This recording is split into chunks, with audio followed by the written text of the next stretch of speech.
નમસ્કાર મિત્રો.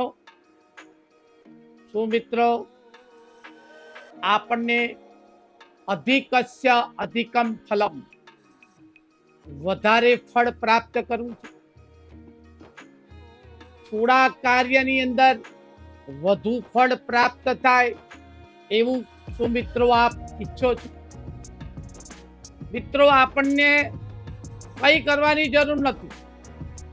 બજારમાં જઈ અને એક તાંબાનો કળશ, તાંબાનો લોટો, જર્મનનો લોટો હોય, પિત્તળનો હોય, પંચધાતુનો હોય, આપણી શક્તિ હોય તો ચાંદીનો હોય, મિત્ર એક કળશ લઈ અને ભગવાન શિવજીના મંદિરમાં સમર્પિત કરવાનો.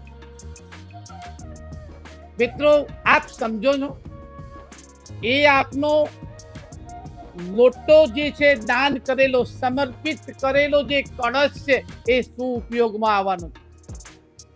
પ્રત્યેક દર્શનાર્થી લોકો મંદિરમાં જશે અને આપના આપેલું જે દાન છે, જે કળશ, એ લોટો ભરી જળનો અને ભગવાન શિવજીને એ લોટા વડે ભગવાનને સ્નાન કરાવશે, અભિષેક કરશે.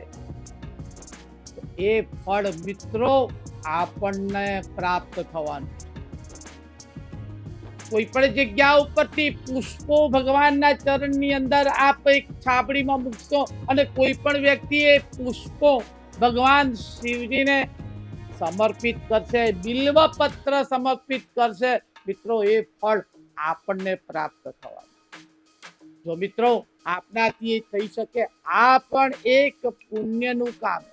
એક લોટો ભગવાન શિવજીના મંદિરમાં સમર્પિત કરો, બિલ્વપત્ર, પુષ્પ ઇત્યાદિ, મિત્રો ફળ આપણને પ્રાપ્ત. નમસ્કાર.